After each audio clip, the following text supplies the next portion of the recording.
ngayong taon, gagawin ang patuloy na modernisasyon at pag-upgrade ng mga ating naval forces. Layo nito ang palakasin ang kanilang puwersa na mabantayan ang ating mga teritoryo. At makakausap natin live dito sa PTV News Center si Assistant Chief of Naval Operations Captain Giovanni Carlo Bacordo. Sir, magandang umaga po sa inyo. Good morning, Audrey, at saka sa lahat ng mga televiewers ng PTV4. Yes, sir. Sa usapin po ng modernization, nasan na po ngayon ang Philippine Navy? Sa ngayon, Audrey, sa kasalukuyan, we are waiting for the arrival of the second of our frigate, the BRP Ramon Alcaraz. Inaasahan namin dumating ito sa first week of August. Kung maalala nyo, dumating na yung first frigate natin, BRP Gregorio del Pilar sa last year. At saka ngayon, BRP Ramon Alcaraz. This is going to be the second of our frigates, and this will be deployed to patrol the West Sea.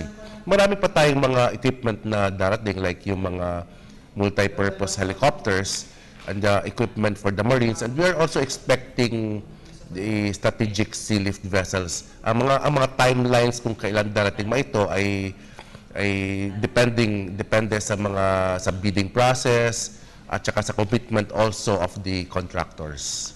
Yes, sir. Saan bansa po galing ang mga barkong ito? Ang ating BRP Ramon Alcaraz, this is a former US Coast Guard vessel. So, galing sa US Coast Guard ito. And then some of our equipment, it really depends, it really depends on the contractor, on the winning bidder.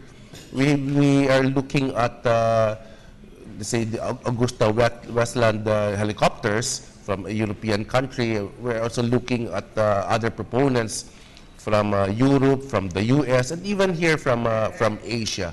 It really, Audrey, depende talaga yon sa the winning contractor. Ibig sabihin, we are not focusing on just one contractor and on just one country. Yes, sir. Sa monitoring, ano pa po ba yung kaibahan ng Philippine Navy o nagagawa ng Philippine Navy kumpara sa mga ibang maritime institutions gaya ng Philippine Coast Guard? Yung Philippine Navy natin, we extend, our area extend way beyond the territorial waters. It reaches up to the contiguous zone, up to our exclusive economic zone. Or let me emphasize to you kung gaano kahalaga ang Philippine Navy, lalo na that we are a maritime nation.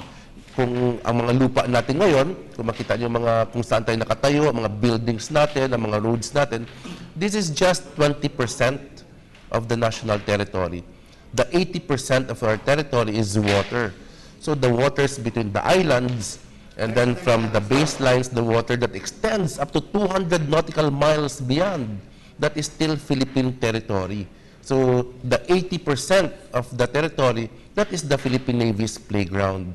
We have the duty to secure the sovereignty of this territory and also the integrity of our territory. So you can just imagine, Audrey, kung gaano kalawak ito ang namin. Alam naman natin, Audrey, that the Philippines is the center of marine biodiversity. We are at the apex of the Coral Triangle. So ang binabantayan natin hindi lang yung mga intrusions, but also those who take advantage of our maritime resources.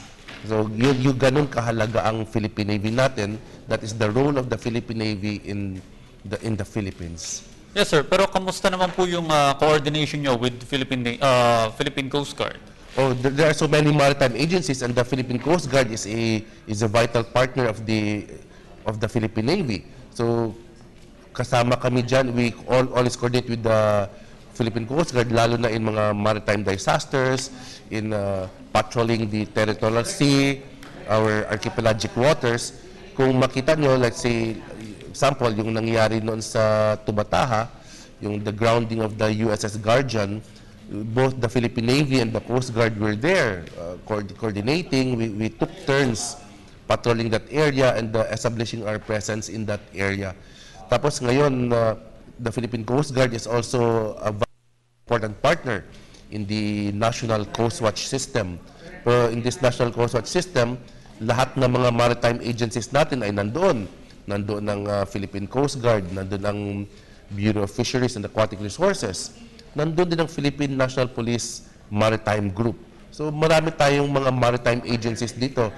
The Customs. Lahat yan. We are all partners because we are all Filipinos and this is our territory that we are guarding. Yes, sir. Yung nabanggit nyo kanina, yung BRP Ramon Alcaraz o PF-16, sir, pagdating sa Pilipinas nito, ano po ang plano nyo o may assignment po ba kung saan karagatan to maglalayag?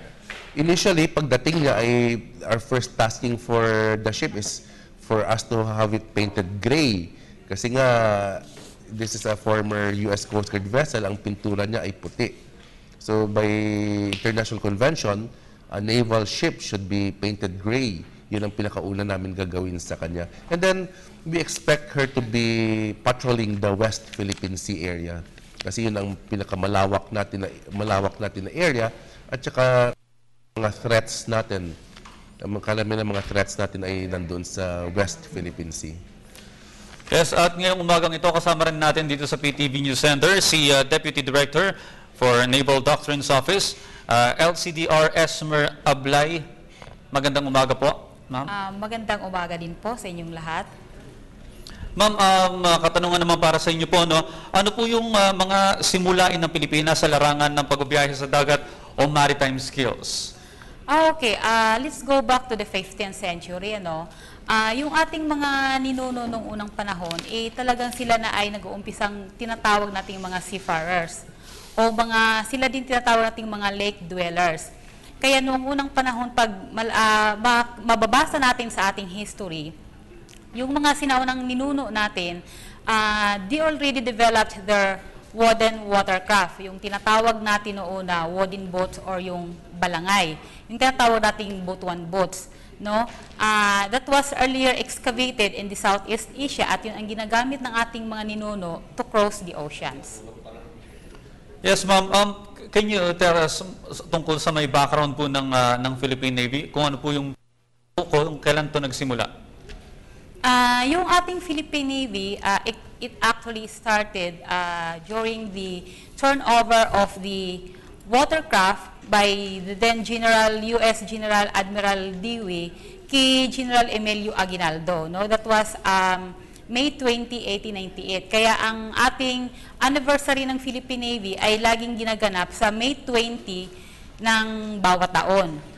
So, yung watercraft na yun, actually sa Tuodeno, yun yung tinatawag na Reina Cristina. Yun, it was seized by the American forces during the war between the Spanish and the American forces. No? So, nung tinurn over yun kay Emilio Aguinaldo, pinangalanan siya ng ating mga Filipino forces na magdalo. Kaya, nung ibinigay na yun kay Emilio Aguinaldo then directed to hoist the Philippine flag on that Magdalo vessel. And also, during that time, he instructed all the vessels, merchant ships of the Philippines, and also that of the Revolutionary Army to display the Philippine flag in all their vessels. Ma'am, alam niyo po, ang hindi naman nasasabak sa anumang gera ng mga nakalipas na dekada. Pero gusto lang pong malaman, gaano po ba kahanda yung ating Philippine Navy kung sakaling magkakaroon man ng gera? Kung sa kasalukuyan na panahon, sa palagay ko, ihanda naman yung ating Philippine Navy kung sakali mang magkakaroon ng gera. Pero kasi sa ating, ang masasabi ko lang sa ating Constitution kasi, talagang sa Constitution natin, lagi nating pinapalagay na hindi tayo, yung gera ay hindi natin siya priority sa ngayon. Kaya gumagamit tayo palagi ng diplomasya. Pero ma'am, ang mga kawaniba or mga Philippine Navy o mga tauhan ninyo, sumasabak ba sa mga training na medyo modern upang makasabay sa modernization na rin? Opo, totoo po yan. Kaya nga yung ginagawa natin sa ngayon dun sa ating Naval Education and Training Command, doon natin tinitrain or ang ating mga forces o yung ating mga recruits para magiging handa sa anumang pagsubok, kalamidad, or sakali mang magkaroon man ng kaguluhan sa bansa. Yung susunod ko pong katanungan, naka-address po kay Captain Giovanni. Sir, ano po ba yung mga naging usapin ninyo sa may ASEAN Navy Chiefs meeting? Okay ulit? Yung naging pinag-usapan ninyo sa ASEAN Navy Chiefs meeting? Okay, this coming September 9 to 11, the Philippine Navy will be the host of the ASEAN Navy Chief meeting. So, ang lahat ng mga pinuno ng mga Navy sa buong ASEAN ay pupunta dito sa Manila. Ang aming team dito ay Peace and Progress for Prosperity. No? Lahat ng mga Navy Chief, magkaroon sila ng mga agenda. Basically, that get-together is for dialogue and confidence building and for development of for activities like bilateral exercises or maybe trilateral or multilateral exercises. Ang pag-usapan dito is how can we push forward the agendas of our nation without stepping on each other's, and then ang talaga dito, ang bottom line dito is confidence building. Yes, sir. Ito po ba yung mga Navy rin po ng ibang mga bansang kasapi ng ASEAN ina-expect din na darating sa dialogong ito? Ina-expect namin na lahat ng mga ASEAN Navy Chief ang darating dito. Sir, dahil po sa mangyayaring pagpupulong na yan, may posibilidad po ba na ang Philippine Navy ay magpapadala rin ng mga tauhan para magsanay din sa ibang bansa? Yung para bang katulad ng nangyayari sa Balikatan exercise? Yes, nangyayari na rin yan, Odi. In fact, yung ating Malfilaut, this is annual exercise with Malaysia, nag-alternate ang hosting nito. Let's say, this year, 2013, doon gaganapin sa Malaysia. 2014, dito naman gaganapin sa Pilipinas, and so on. So we normally send 2 patrol ships and then plus a contingent of our Naval Special Operations Group and a Navy Islander for this exercise. Kakatapos lang nagkaroon tayo ng Corpat Filindo. This is a border patrol agreement with Indonesia. This is also a yearly activity. So magkaroon ng joint patrol with the Indonesian Navy ships. Magdagsimula sa Davao, tapos doon magtatapos sa Indonesia. Ginagawa natin yan, Audrey, kasi sabi nga ni Esmer kanina, kasama ito sa training paghahasa ng ating mga tauhan for whatever contingencies that may arrive. Dati, we also participate sa mga Australia naman, yung Kakadu. We sent some ships in Kakadu in Australia for exercises. But every year, ginagawa namin itong exercise with Malaysia, Indonesia, in their waters or in our waters. And aside from the exercises that we do na dito sa Philippine waters, like in the Balikatan, at saka itong end of June, magkaroon tayo ng current exercise doon naman sa Naval Forces, Northern Luzon area. Yes, Captain Giovanni, sabi niyo sa akin kanina off the air na nagpadala kayo ng peacekeeping contingent sa may Haiti. Ano po ba yung mission nila doon? Right now, Audrey, we have a 157 contingent in Haiti. These are all Navy personnel contingent. Ang pinaka-responsibility nila doon ay guarding the UN headquarters in Haiti. Tapos, some of them serve as staff to the to the UN leadership in Haiti. May mga feedback na tayo na natanggap doon na these foreigners, they really appreciate the work ethics of the Filipinos doon. Alam mo sa atin, Audrey, di ba, yung sinasabi na 8 to 5 ay hindi talaga natin sinusunod yun. Pagdating ng alas 5, that's not the end of office hours. Kung hindi patapos ang trabaho natin, ay talagang tinatapos natin. This is the ethics that they've seen sa mga Filipinos doon.